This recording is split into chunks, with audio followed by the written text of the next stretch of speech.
나흘 사이에 가족 대부분이 좀 극단적인 선택을 했습니다. 어떤 일이 좀 일어난지 좀. 예, 굉장히 안타까운 사건인데요. 지난 9일입니다. 예. 지난 9일에 이제 막 대학교에 입학한 신입생이니까 뭐 한 20살 정도 됐겠죠. 20살 안팎된 남학생이 서울 영등포 자신이 살고 있는 아파트 옥상에서 투신하는 예. 이제 사건이 있었습니다. 투신하는 과정에서 자신이 입고 있던 외투와 휴대전화만 남겼고요. 따로 유서는 없었습니다. 그래서 경찰이 조사를 했는데 CCTV에 자신이 스스로 자기 혼자서 이 옥상으로 올라가는 모습이 담겨 있었다고 합니다. 그리고 이제 주변 조사들을 좀 했겠죠. 뭐 여러 가지를 종합해봤을 때 타살 혐의는 없다고 보고 자살로 이제 마무리를 짓고 네. 사건을 이제 마무리를 짓는 상황이었는데 그러는 과정에서 이 아들에 대한 장례도 치러졌겠죠, 가족들이. 그렇게 지난 9일에 사망을 했으니까 한 3일 정도 이제 장례 치른 시간이 있었고요. 4일째 되는 날이었습니다. 네. 9일이니까 13일이죠. 지난 13일에 장례를 다 치르고 집으로 돌아온 이 어머니와 이 남학생의 어머니와 여동생이 그 아파트 같은 집에서 이번에는 살고 있는 집이었습니다. 집은 19층이었고 원래 20층짜리 아파트였거든요. 이 19층에서 똑같은 선택을 했어요. 예, 여동생이 똑같은 선택을 했고요. 어머니는 그 자리에서 사망을 했고 그러니까 여동생 같은 경우에는 병원으로 옮겨졌는데 결국 의식을 회복하지 못했습니다. 지금 의식이 없는 상황이라는 건가요? 그러니까 사망을 한 상태입니다. 예.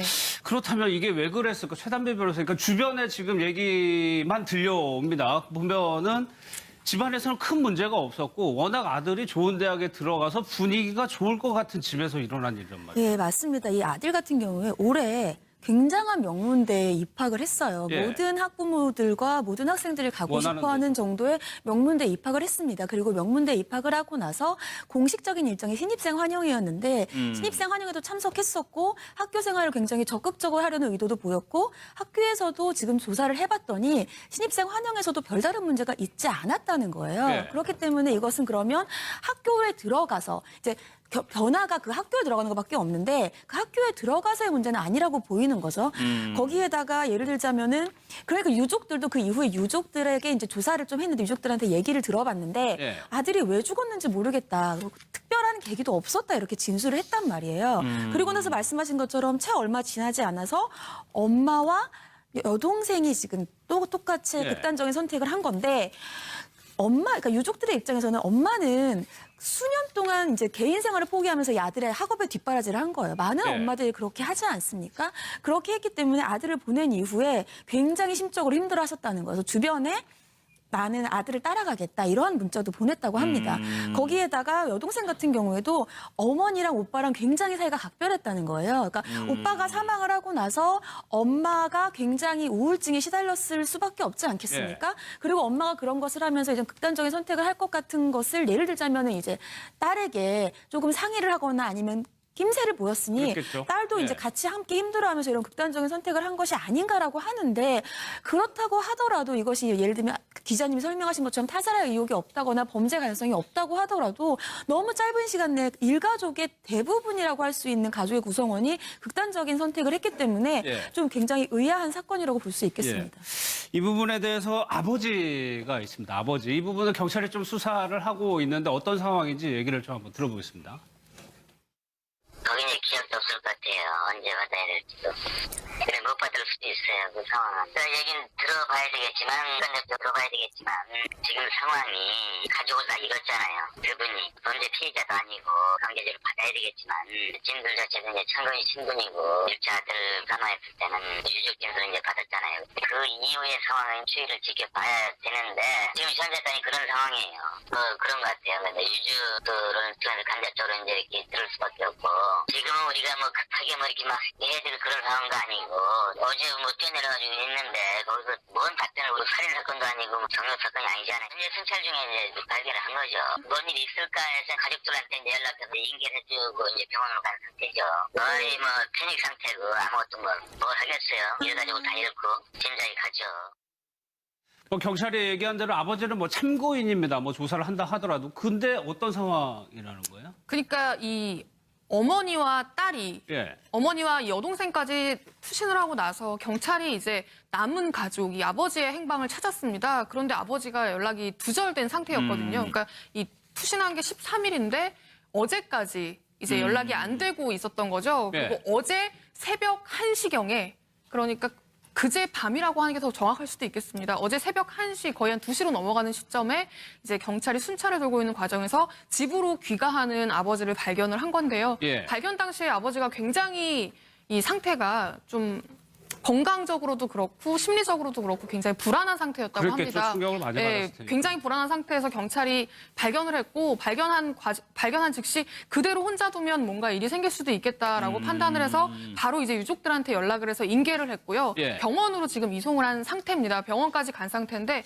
지금 충격이 너무 커서인지 말을 제대로 하지 못하는 그러니까 약간 일시적인 실어증이라고도 볼 수 있을 것 같은데 말조차 제대로 할 수가 없는 상태라고 해요. 예. 그래서 지금 경찰도 뭐 중요한 참고인이긴 하지만 이 사건을 파헤치는 데 있어서 중요한 참고인이기는 하지만 어쨌든 지금 타살 혐의가 없고 그렇죠. 이 아버지는 뭐 직간접적으로 연관이 됐을지언정 어쨌든 참고인 신분이거든요. 예. 그리고 지금 이 어머니와 여동생이 사망한 지 지금 별로 2, 3일? 그러니까 지금 이제 그 둘의 장례 절차도 지금 진행되고 있는 와중입니다. 그렇기 때문에 경찰도 병원에 있는 사람을 서둘러서 불러서 대체 어떤 일이 있었던 건지 어떤 상황이었던 건지에 대해서 캐물을 만한 그렇죠. 서두르는 상황이 아니죠. 상황은 아니고 일단 좀 회복이 되는 걸 좀 지켜보는 그런 생각으로 지금 경찰도 기다리고 있는 상황인 것 같고요. 이 아버지가 조금 회복이 돼야 예. 이 가족에게 어떤 일이 있었던 건지 이 정확한 내용을 그때 이제 알 수 있을 것 같습니다. 예.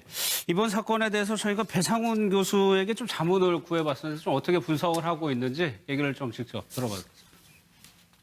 상의 없이 저기 부인하고 딸이 죽은 것에 대한 상실, 죽은 것 자체에 대한 상실이 아니라 자기를 버려두고 간 거에 대한 상실인 거죠. 가장으로서 가장을 신뢰하지 못하는 것에 대한 거죠. 가장을 신뢰했다고 하면은 그 어머니가 아내가 자기 남편한테 이런저런 얘기를 하면서 의지를 했겠지만 의지가 안 되기 때문에 자살한 거잖아요. 논리적 맥락으로는 그게 맞는 거잖아요. 그 부분을 남편은 당연히 알 거니까 그거에 대한 충격이 죽음 자체에 대한 것보다 더 클 수는 있어요. 맥락상으로.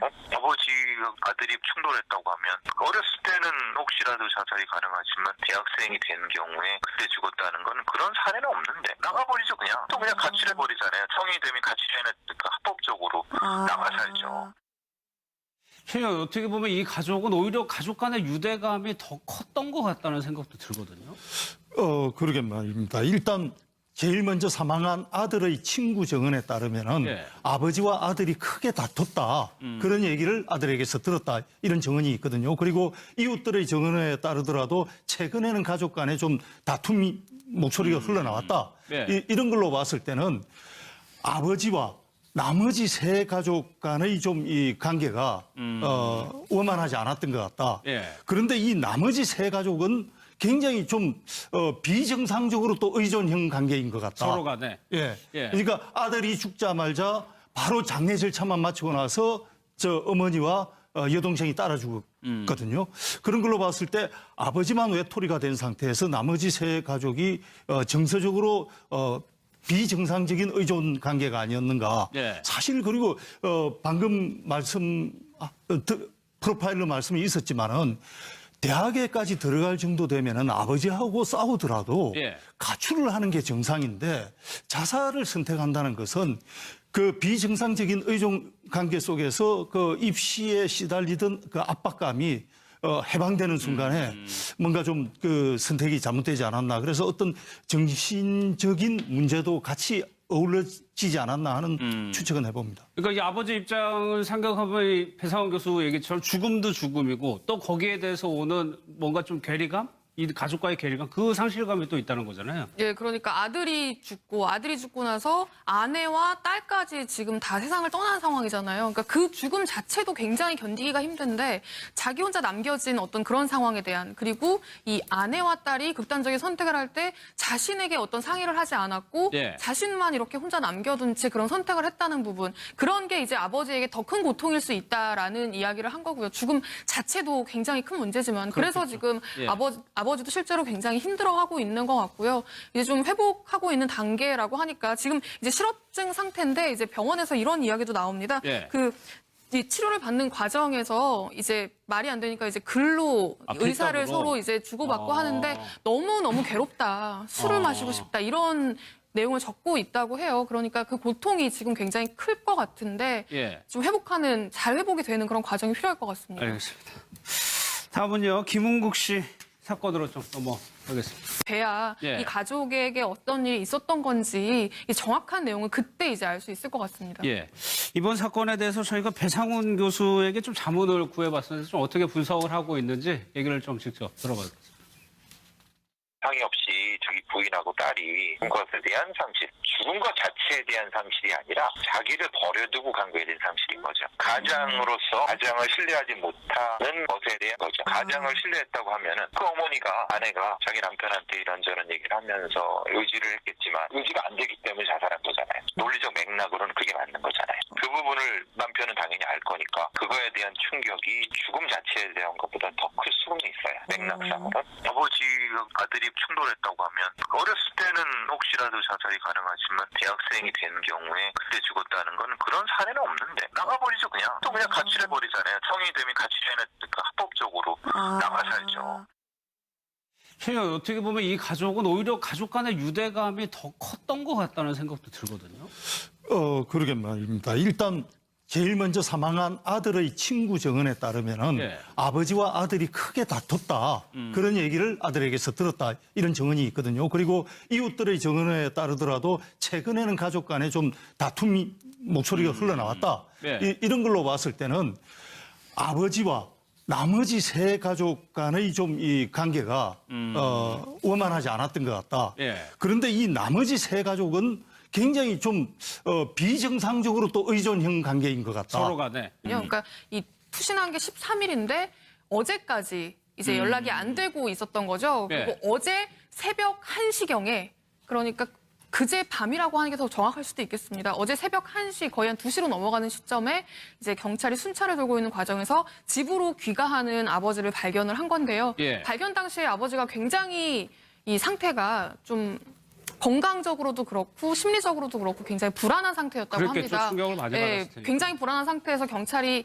발견을 했고 발견한 즉시 그대로 혼자 두면 뭔가 일이 생길 수도 있겠다라고 판단을 해서 바로 이제 유족들한테 연락을 해서 인계를 했고요. 예. 병원으로 지금 이송을 한 상태입니다. 병원까지 간 상태인데 지금 충격이 너무 커서인지 말을 제대로 하지 못하는 그러니까 약간 일시적인 실어증이라고도 볼 수 있을 것 같은데 말조차 제대로 할 수가 없는 상태라고 해요. 예. 그래서 지금 경찰도 뭐 중요한 참고인이긴 하지만 이 사건을 파헤치는 데 있어서 중요한 참고인이기는 하지만 어쨌든 지금 타살 혐의가 없고 그렇죠. 이 아버지는 뭐 직간접적으로 연관이 됐을지언정 어쨌든 참고인 신분이거든요. 예. 그리고 지금 이 어머니와 여동생이 사망한 지 지금 별로 2, 3일? 그러니까 지금 이제 그 둘의 장례 절차도 지금 진행되고 있는 와중입니다. 그렇기 때문에 경찰도 병원에 있는 사람을 서둘러서 불러서 대체 어떤 일이 있었던 건지 어떤 상황이었던 건지에 대해서 캐물을 만한 그렇죠. 서두르는 상황이 아니죠. 상황은 아니고 일단 좀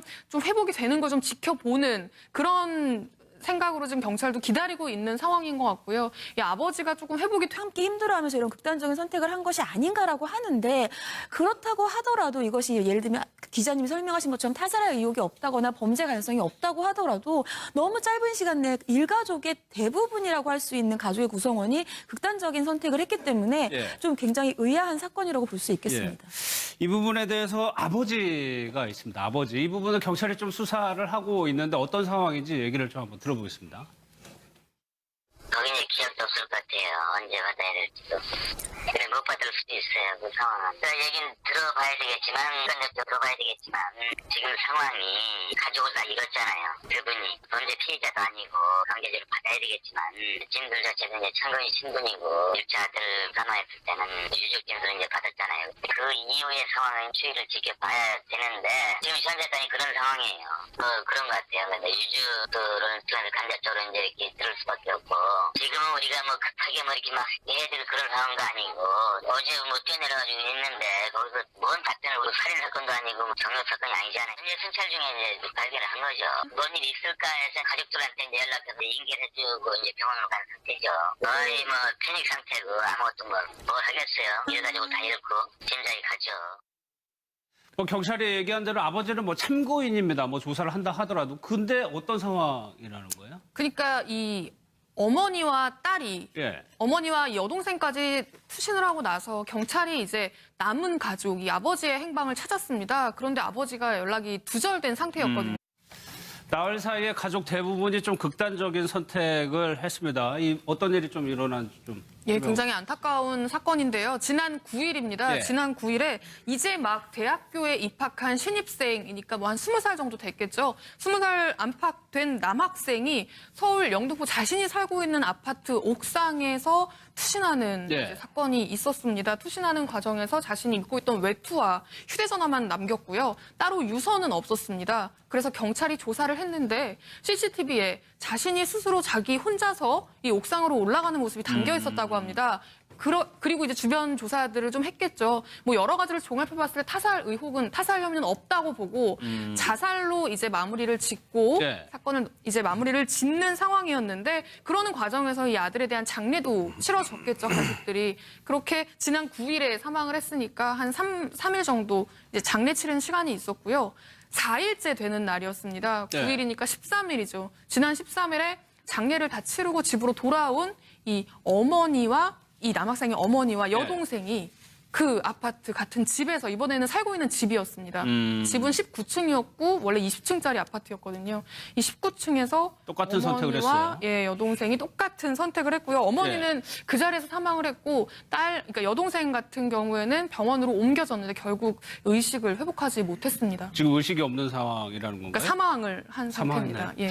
그렇다면 이게 왜 그랬을까? 최단배 변호사, 그러니까 주변에 지금 얘기만 들려옵니다. 보면은 집안에서는 큰 문제가 없었고 워낙 아들이 좋은 대학에 들어가서 분위기가 좋을 것 같은 집에서 일어난 일이란 말이에요. 예, 맞습니다. 이 아들 같은 경우에 올해 굉장한 명문대에 입학을 했어요. 예. 모든 학부모들과 모든 학생들이 가고 원하는 싶어하는 정도의 명문대에 입학을 했습니다. 그리고 명문대에 입학을 하고 나서 공식적인 일정이 신입생 환영회였는데 신입생 환영회도 참석했었고 학교 생활을 굉장히 적극적으로 하려는 의도도 보였고 학교에서도 지금 조사를 해봤더니 신입생 환영회에서도 별다른 문제가 있지 않았다는 거예요. 예. 그렇기 때문에 이것은 그러면 학교에 들어가서 이제 변화가 그 학교에 들어가는 것밖에 없는데 그 학교에 들어가서의 문제는 아니라고 보이는 거죠.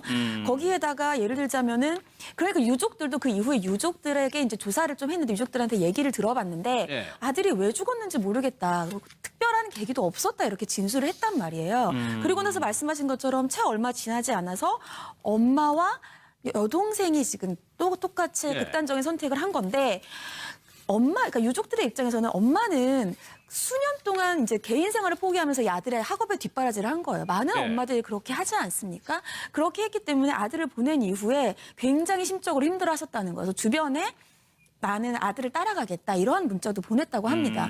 거기에다가 여동생 같은 경우에도 어머니랑 오빠랑 굉장히 사이가 각별했다는 거예요. 그러니까 오빠가 사망을 하고 나서 엄마가 굉장히 우울증에 시달렸을 수밖에 없지 않겠습니까? 그리고 엄마가 그런 것을 하면서 이제 극단적인 선택을 할 것 같은 것을 예를 들자면은 이제 딸에게 조금 상의를 하거나 아니면 낌새를 보였으니 그렇겠죠. 딸도 네. 이제 같이